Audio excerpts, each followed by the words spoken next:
מה שייך לך, אף אחד לא יכול לגוע לך. ואם לגור, זה לא שייך לך. זה בדיוק ההסבר של העין צרה. יש לך את החלק שלך, תהיה ותשמע בחלק שלך. אתה רוצה חלק של השני? אז לא יתנו לך, כי אין אדם נוגע מה שמוכן לחברו, כי לא נמאס. והאמונה, שאדם מאמין, שהרי הכל השגחה פרטית, ואין שום רע. אז מילא הוא שמח בחסרונות שלו, הוא שמח בקשיים שלו, הוא שמח בניסיונות שלו, הוא שמח באיסורים שלו. אז ממילא אדם ששמח הוא מתודה, אין לו זיווג מתודה, השתבש לך שאין לי זיווג, אז הוא יקנה מישהו? לא. אם יקנה מי שאין לו אמונה. אדם שהוא מאמין שהכל לטובה, שהכל לטובה, אם השם יקים לי את הזיווג, זה טוב מאוד, תודה לשם. עוד כל יום אומר תודה לשם.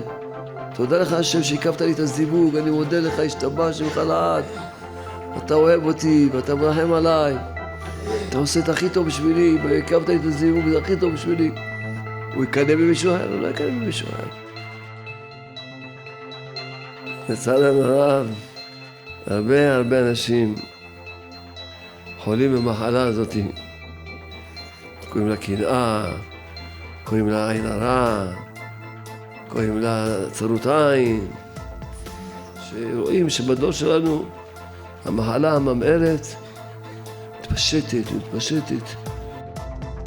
פעם היו שומעים אחד בעיר חולה, כל העיר הייתה מזועזעת. היום שומעים ילדים קטנים חולים במחלה, ילדים. כל כך הרבה מחלקות נפתחו, משהו נורא. מזעזע. אני זוכר בעצמי, שמעתי את זה מהרב חשין עליו השלום, שהוא אמר, סרטן זה אותיות שר טינה, להסיר את השנאה והטינה מהלב שלו, לא שנאה, לא טינה על אף אחד מעם ישראל, אז הוא לא יחלה אף פעם במחלה.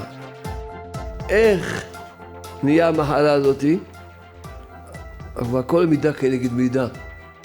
אתה יש לך עין צרה, אתה רוצה הכל לעצמך, רק לעצמך אתה רוצה. אז זה טעים בתוך הגוף של הבן אדם, של אסון ישראל. מתחילים גם הם רוצים לקחת לעצמם, והם גודלים, ונהיה מחלה מארץ, ונהיה אדם חולים. ונזכה ביחד ללמוד היום איך נזכה כולנו להיות עם עין טובה ועם לב טוב, בעזרת השם.